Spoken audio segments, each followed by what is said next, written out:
Базар қиқаяшыл, тіпті қиялшыл қарт болатын. Қазір мына қасында отырған баласы Медеттің кішкене күнінде базар айтпаған ертегі қиқая қалған жоқ шығар.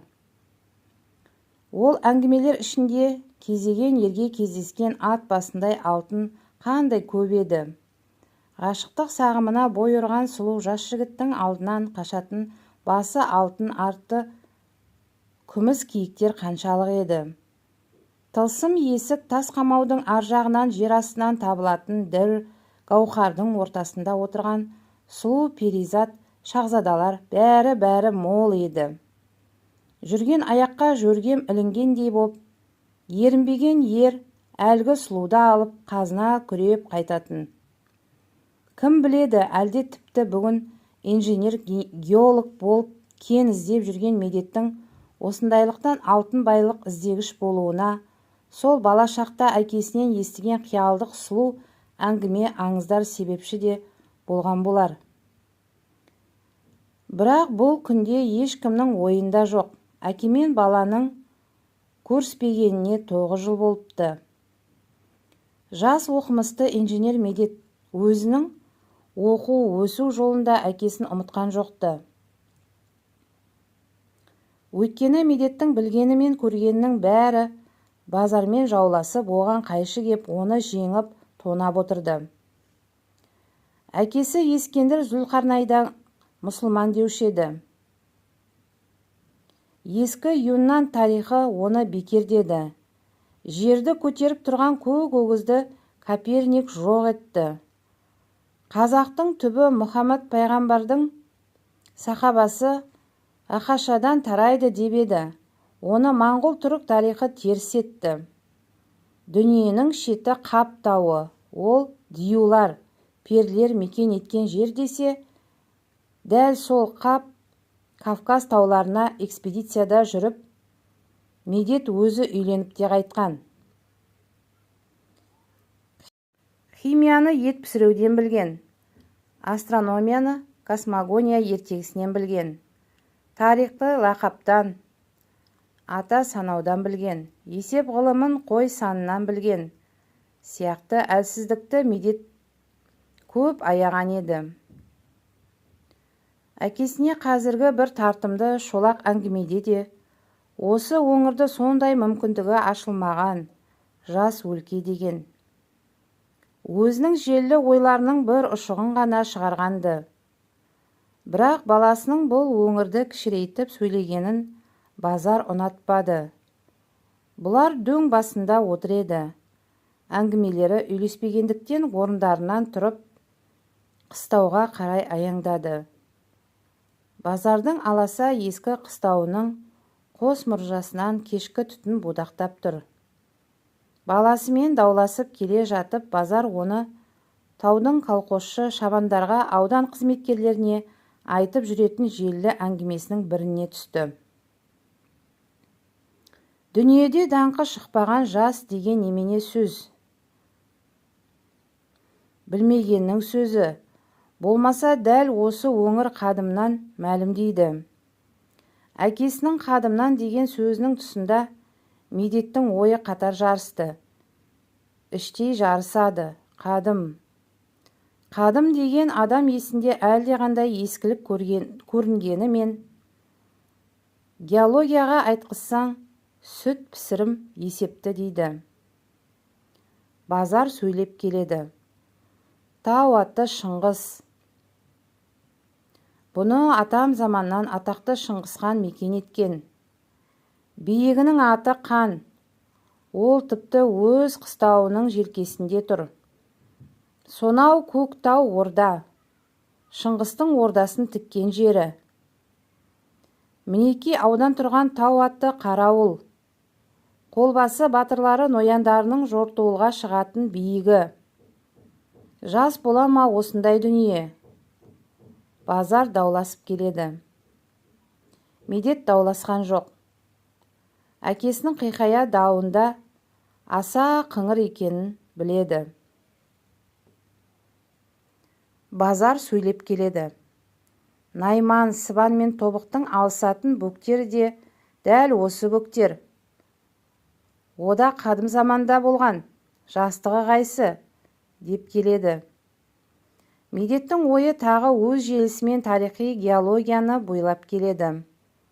Бір Шыңғыс емес, тіпті Сібірдің барлық тауы өзінше жас таулар дейді. Геологияның соңғы пікірі рас. Третичи дәуірде Қазақ Сахарасының Ұлытау, Көкшетау, Мыржық, Дегелең сияқты таулары бар. Бірақ соған тіркес дәуірде Сібір тауының көбінің бітімі қайта бұзылып, бертінде шейін өзгере келген. Мысалы шығысқа қарай басса Маңырақ, Тарбағатай, Сауыр, Алтай, одан ары Саян, Становой таулары, мынау жақын өкпе тұстағы Қалба тауы, бәрі де сол белгіні білдіреді. Медет ойы тек осы Шыңғыс жайында біраз басқарақ. 2. Ұдайылау. Семей қаласының меридианынан оңтүстікке қарай тартса, соның батыс жағындағы таулардың қалыптануы ертерек тоқтаған, дейді тарихи геология. Әлде Шыңғыс сол қатардың тауы болар. Міне ескілік пен жастық жөнінде әке мен баланың дауы осындай екі салада жатыр еді. Медет оны білдірген жоқ, тек қыстауға қарай келе жатып әкесін үндемей тыңдайды да, қолынан тастамайтын асыл балғасымен әр тасты бір алып ұрып сындырып, жеке сынықтарға бір рет үңіле түсіп қайта лақтырып тастайды. Базар өз дәлелін тағы айтып келеді. Жердің жаманы жоқ, тек көркейтетін ер тусын, деп бір қояды. Онысын Медет те орынды сөз көреді. Жерім жаман деген жоқ, жері жаман болғандықтан өнері басылып қалған жоқ кешегі Абайдың, Асылдың. Ол да осы өлкеде туып, осы бөктерде тірлік еткен, 60 жасына дейін. Ана ордада құс салатын, дәл осы бөктерде Тоғжан мен сүйіндік қызмен ғашық отын тартқан. Қандай әсем жыр қалдырып өлеңіне көрік берген, деп бір кетті. Медет бұл әңгімені ілтипатпен тыңдады. Кешкі күннің сәулесі биік басын алтындап, жарқын әсем рең берген алыс орда көңіліне өзгеше ыстық, жақын көрінеді. Тек қана ескімен, әсем ертегісімен ғана тірлік етпей, жер санатына қосылып жаңғырса етті. Осы тұманды сұлу көкшіл тау. Әкесі сөйлеп келеді. Әсіресе қортқан сөзі дөп терлік сөз еді. Үмітпен ұл өсіріп, құрметпен қыз жетілдіріп жатырмыз. Қайта соны ақтаңдар. Өзің ғана болдым демей жеріңді де, ағайыныңды да көркейт. Үмітін ақта, туған өлкеңе өнеріңді әкел, түгі дейді. Бұл тұста Медеттің осы тауларды көптен кезіп жүрген мақсұты мен әке пікірі бір сағаға құйғандай болды. Бәсе, бәрінен де сол арман. Медеттің мынау күндерінде бұл өңірден өтетін талабы да сол. Әрине, өзіне алатын міндеті де осыда. Жері мен ауданын отан білер, барлық совет халқы сүйер өлке болса екен дейді. Сондай болып сүйгізу үшін мынау ұлы соғыс, отан соғысының керегіне керек жарағын, жабдығын, қазынасын қоссын, ордалар мен шыңғыстар. Бұл кезде екеуі қораның тау жақ бұрышына айналып келе жатыр еді. Үнсіз Медет қораның бұрышына қадала қарап, тоқтаңқырап қалып, бір кезде дәл бұрышқа тақап келіп, балғасын көтерді. Базарда бұған айнал соқтап, тоқтап қап еді. Медет қой қораның бұрышына қаланған бір үлкен ақ тасты балғасымен соққылай бастады. Базар қораның тасын сындырғанын жақтырмады. Қораның қабырғасын бүлдесін ғой, деп тоқтатпақ боп еді, сөйткенше болмады. Жоғарырақ қаланған бір тасты Медет сындырып жіберіпті. Сынып түскен ақ тасты бөліп алып, үңіле қарап, басына аңырап қайран боп артынан тағы тесіле қарап алып еді, қуанып жымия бастады. Базар қорасын аяп құймаға залал келді-ау деп тақап келіп еді, Медет қолындағы бөлек тасты жерге қойып, тағы төменірек жерге қаланған ірге тастың бір кесегін ұрғылай бастады. Оны бұрынғыдай емес, тіпті қатты ұрады. Асығыс соғып жатыр. Шал енді ескі қорасын бүлдіріп жатқан баласына ыза болды. «Қой енді, өшің бардай бұ не?» деп баласының қолына жармаса бастап еді. «Тоқтаңыз әке, былай тұрыңыз. Мен бар» деп Медет қылышына соққылап үлкен ақ тасты тағы қақ бөлді. Бұл кезде ескі қораның жоғарғы қалауы қопсып, қатар тастар жүктеуі босап аралары ашылды. Ескі бұлжыл топырақ боп үгітіліп, саулап төгіліп жатыр. «Ойбай-ау, бұның не? Бүлдірдің ғой жаным» деп Базар ұры сарманға тақады. Мынау үлкен тасты тағы да бөліп құлатып түсіріп алған Медет енді жерге тізерлеп отырып бір жолата қадалып жатты. Ашуынан да таңдауы басылмаған Базар енді кеп баласы қадалған тасқа үңілді. Ақ тастың қалың ортасынан тартылған бір сарғыш жалпақ қисық сызық бар. Түсі тас сияқты емес, мыс, жез сияқтанып жарқырай сарғаяды. «Бәтір-ау, мынаның түрі қалай?» дей беріп еді, Медет тасты құшақтап қысып кеудесіне шейін көтеріп қадалып көз алмай тұрып, «Тоқтаңыз, тоқтаңыз» деп барды да бір сәтте күліп әкесіне бұрылып жарқырай қарады. «Мынау қойқораның тасында алтын жатыр, әке, алтын». «Ойлап пең, сезіліп пе алтын?» деді. Базар аңқиып аңырған бойында аузын аша беріп екі санын салт еткізіп ұрды да, үнсіз келіп өңі сұрланып барып, қара қорданың үстіне жалп етіп отыра кетті. «Қарағым-ау, не дейсің? Медет жаным-ау, не дейсің?» деуге ғана дәрмені келді. Көзіне моншақтай жас оралыпты. Медет тастың сынықтарын ала сала асығып атқа мініп жақын жердегі жолдастарына, отрядына қарай шапты. Базардың жөн сұрап бірдемелер ұғынуға мұршасы да келмеді. Тек білгені осы қораның іргесіне, құймасына қаланған ақ тастың бәрі де тегін емес. Осы тастардың қай арадан алынғанын әкесі жақсылап ойланып есіне түсірсін. Отряд келеді. Ертең осы қораның маңын зерттеуге алады деген үздік шолақ сөздер болатын. Қорасының тасы қайдан алынғанын білмейтін Базар ма? Медет отрядтағы жолдастармен бірге түн бойы тастың бәрін айырумен болды. Күмәнсіз анық Базардың қой қорасына қаланған ақ шақпақтас желілі алтын шеккен тас боп шықты. Және ең қымбат қасиеті алтын проценті бұл желіде аз емес, мол, аса мол жатқан болды. Тек енді кеппекен осы тастың қаттысы өндіріс ошағын орнатуға татитын запас мол ма? Ертең қолға алатын сәл жай. Бағана баяу. Сырдан Медетті енді танып болмастай еді. Түн бойы ұйықтаған жоқ. Таңда атыра алмай қоңыр күздің жарық айлы түнінде ұйқылы сар қабақта жалғыз өзі арлы-берлі кезіп жүр.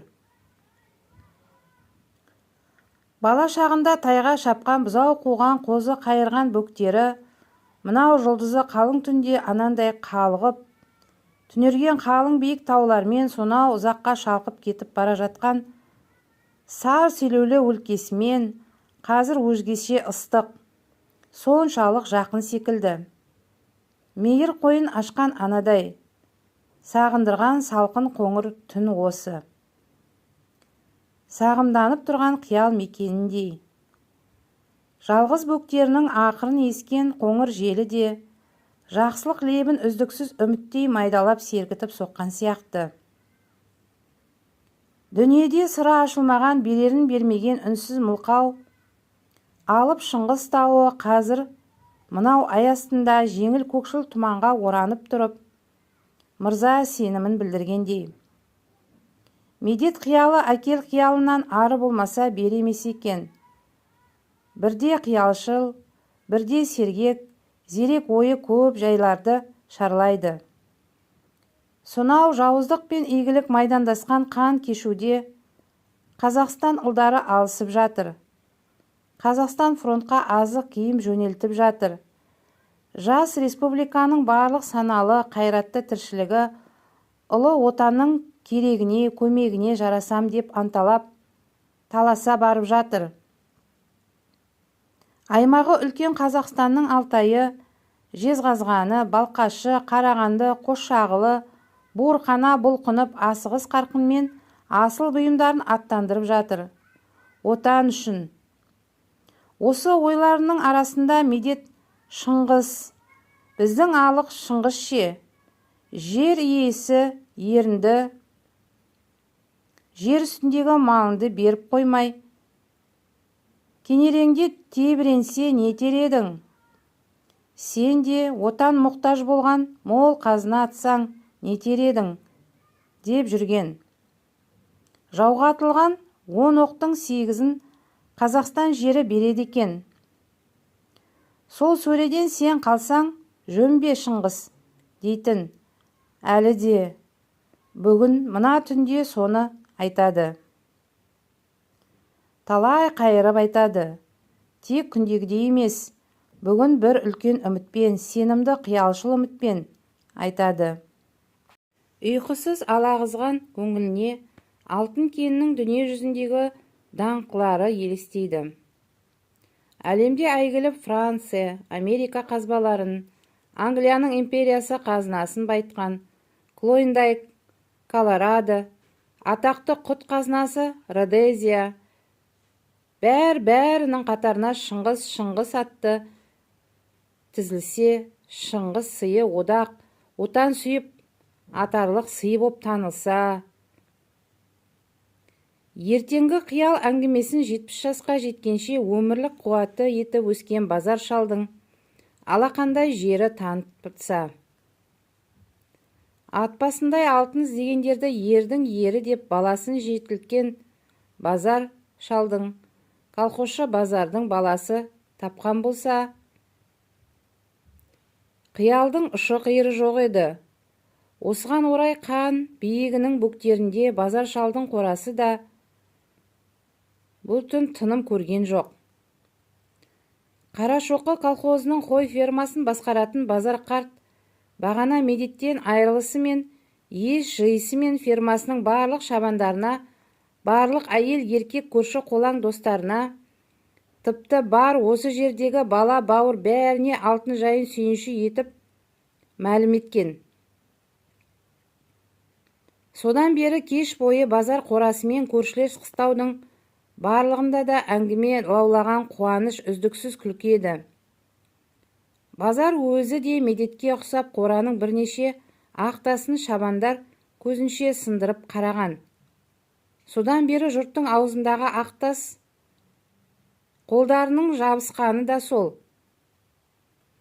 Көздерде әрбір жаңа кезекті базар ертегісінен туып осы араға жиыла келіп жымдай боп шөккен алтындар біз деп шыға келетіндей қарайды.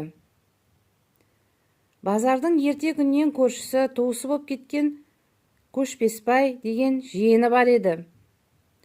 Ол тіпті бүгін осы алтынның буына масайған сияқты. Құдық басына барып бір қайтып, ойбай біздің тасты құдықтың бәрі алтын деп келді. Осы қораның ауыз су алатын құдығы да тастан құйылған. Көшпесбай ерікті зерттеуші болып ымырт жабылғанда сол құдықтың ішіне қиялдап түсіп бар үлкен тасын санап шықты. Бәрі де ақ тастан қиыстырылған. Қысты күні құдықтың бетін бастырып қоятын жалпақ ақ тас бар еді. Бүгін Көшпесбай қуанғаннан соны талқан етіп көк сынығын алып кетті. Базар екеуі көп даурықтың артынан кешкі асқа үйге кіргенде қазандық алдындағы жазығы жоқ жалпақ сұр тасты да талқан етті. Қорадан шыққан алтынды жалғыз бұлар емес, қатын қалаш бала шаға да енді үй мен тыстың бәрінен іздей бастаған. Базардың бәр әңгімесін үзіндей ұққан ертекші жас шабан Сандықбай да бір кезде лепіріп қуанып келеді. Қолына екі үлкен киелі тасты көтеріп, сүр шекпенін қап-қарағып былғап. «Он айтасың, бер қара, мынаны қара», деп қып-қызыл боп күліп қуанып кеп екі тасты жаңағы екі шалдың алдына тартқан табақтай қып әкеп қойды. «Уә, бұқай тас, күйелі тас қой», дескен үлкендерге Сандықбай ойбай-ау, біздің ошақтың бұтына қойған тас қой. Осы екеш, осы да алтын, міне деп медет әкесіне көрсеткен сызықты о да дәл тауып нұсқап отыр. Ертекші әңгімеші колхозшылардың да бүгінгі қиялы шалқығандай серпіседі. Айтам ғой, осы ферма жарықтықтың төлі сондай өсуші еді, қойы қандай семіз келеді. Ала бөтен ғой деп Көшпесбай мақтана бастады. Үй іші, ал енді бөсті деп Керекеге аусайын деп еді. Ой, не дейсің түге? Алтынның буы ше, алтынның буы адамды да өсіртеді. Қойды тек қояма, оған ырыс береді де, деп таймай таласады. Бұнысы базарды үлкен ойға салды. Ол Көшпесбай сөзін тіпті орынды көрді. Шалқып, даурығып отырғанның бірі Сандықбай еді. «Жә, бұл алтынның көзі қайда, кіндігі қайда жатыр бұл?» деп базардан сұрады. Базар алғашқы қуаныштан енді бойын жиынқырап алған. Әйел үлкен жүзі жиырылып жадырап күліп отырды да: соны менен сұра. Бәрін бекітіп түйедей матап, бірін көз, бірін кіндік деп келген мен ғой тегі.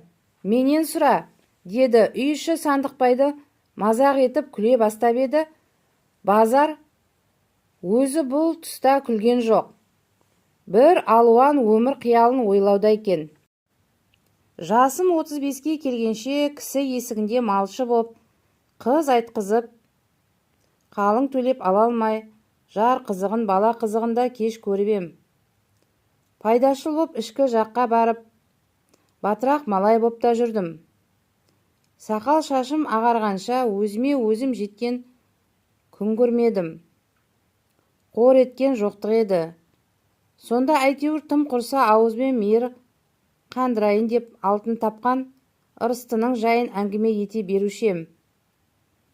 Сөйтіп, түсте көріп ертегіден емініп жүрген алтыным қой қораның тасында, құдығымның басында, от басы, ошақ бұты қасында жатыпты.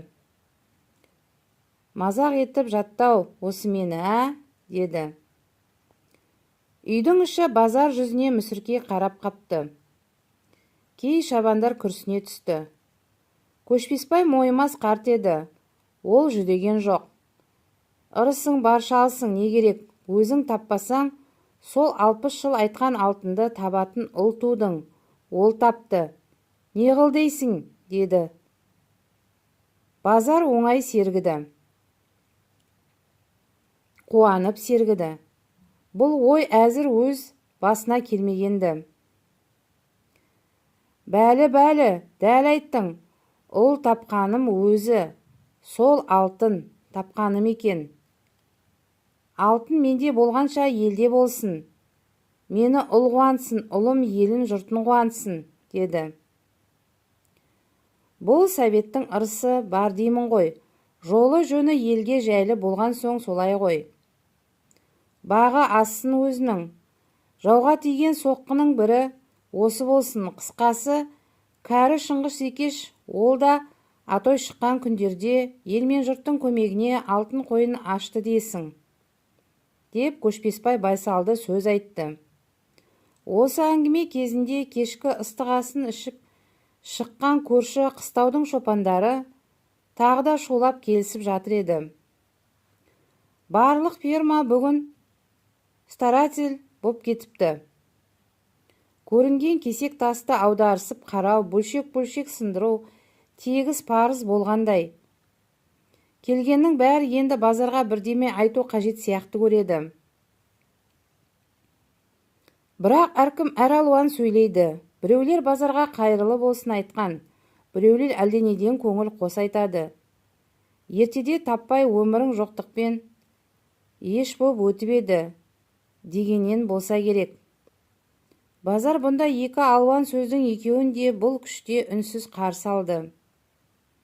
Дағдарып не айтарын білмегендей, жиын үйге сыймай жарық айлы түнде тыста шығып, онда да көп даурықты. Ендігі әңгіменің бәрі бұл ақтастың жатағы қайсы? Қораның тасы қайдан тасылған еді? Базар өзі салып еді бұл қораны? Қашан қопарылған тастар екен? Деген орынды сұраулар болатын. Қазірде медеттің отряды да сөйленіп, ауызға қайта-қайта алынып жатқан сұраулар да осы еді. Базар бұл жайды алақандай білетін. Бұл қора дәл осы медет туатыннан 1 жыл бұрын салынған.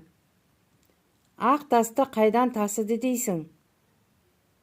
Тас тасып әкеп үй дүкен салатын мұршасы қане базардың? Алтын тасың, ақ тасың дәл осы өздерің табанның басып тұрған тақыр төбенің ішінде. Осы қораның астының бәрі ақ тас деді. Көшпесбай үндемей таңдай қағып, таңырқаған жұрттың бәрінің көңілін қалжыңмен қорытып, қысқасы айды басқан бұлттай сары алтынды жамбасымнан астына басып жатқан өзім едім десеңші деді. Жұрт осындай күлкі қалпымен түн ортасы ауа бере зорға тарқасты. Үркер төбеден өтіп бара жатыр. Шыңғыс тауының үстіндегі жұлдыздар бүгін соншалық жиілеп, бадырая түсіп, шаншыла қарап тұрған еді. Келер таң атар атпаста медет 10 шақты кісі тобымен базар қорасына келді. Тас қора тұрған тақыр төбе бұл өңірдің, бұл ауданның болашағын өзгертетін жұмбақ сырдың төбесі боп тұр. Базарды отряд адамның бәрі көңілді жүзбен күліп амандасып ортаға алды. Базар ынталы сөйлеп жүріп отряд адамдарына әуелі қора тамын түгел көрсетіп, ақ тастан қаланған іргені, бірнеше қораның кіндігін, бұрмасын, сыртқы құймаларын көрсетіп шықты. Аузы түндегі өз жайын айтқан әңгімеде болатын. Инженерлер қораның қалауын бұзбастай етіп бірнеше жердің тасын жарып сындырып бір-біріне көрсетіп өтті. Медет бастаған үлкенді кішілі мамандар бас изесіп, аз сөзбенен жөн табысып араласып жүрді. Енді осы тастарды алған жерімді көріңдер, сыр сонда ғой, деп базар тақыр төбенің шыңғыс жақ етегіне қарай бастады. Ертеде қазылған кең апан бүгін түйе тайланып, топырақ басып, тегістелуге айналған еді. Бірақ дәл қыстауға қараған іштегі тік жарлауық болып қалған кішілеу шұңқыры бар. Сол кенереде қалың ақ жартақ жардай болып тұр екен. Көне топырақ басқандықтан сарғыш реңді. Бірақ бітім тегіне қарағанда қораға, құдыққа, қазандыққа барған кесектерінен жат емес. Осы күні бойы отряд қыза іске кірісті. Бір бұл ара емес, тақыр қылып төбені жан-жағынан 4 жерден қазғылап қолға алды. Базар қорасы төбенің дәл басында, тап орда тұсында еді. Оның тұрған жері де бұрғыланып, терең түбіне шейін ақтарылатын болды. Күн түске жақындаған шақта базар қорасына қарай аңыздап асыққан жүргіншілерді көрді. Көршілес колхоздар, фермалар, базарға көңілдес ағайын жақындар бір алуан. Өзгеше топ-топ болып аудан қызметкерлері, мектеп жұртшылығы, барлық аудан активі келіп жатты. Келушінің бәрі де ең алдымен базарды көруге асығады. Тағы да түндегідей қайырлы болсын айтысады. Бүгін базар кешегідей іркілмейді. қайыры халыққа болсын, қайыры ортақ болсын бәрімізге деп желпініп қуанып қарсы алады. Тақыр қызыл түге зерттеліп шықты. Алтыны мол тастың запасы да аса мол екен. Отряд қолымен ұстап көзбен көріп өткендей болды. Осы күндер отряд дәл осы қан бауырынан 20 шақырым жердегі Қыдыр деген адырдан тас көмір де тапқан еді. Енді Шыңғыс бөктері алтын, көмірі мол бөктер болғандықтан өзгеше өндіріс бөктері болуға бет қойғанын екінің бірі ұғынып, сеніп тұр. Кешегі заманда көшпелі аудан, бүгінде көбінесе мал баққан аудан, облыс орталығынан алыс қалған, қатынасы қиын оқшау аудан. Енді өзгеше бір тарихқа, өзгеше бір жаңғырған дәуірге ауысатынына бүгінгі жұртшылық сондай ырза, соншалық шат еді. Шыңғыс кәрі Шыңғыс. Отан ұран салғанда алтынымен асылын алалы аттанды. Тыс байлығын кері қоймай қойнын да ашты, іш сарайын да беріп тұр. Жауға қарсы жұмылған бірліктің бұл бір өзгеше балғын белгісі болсын, деп медет бүгін жиын жұртқа сөйлеген еді.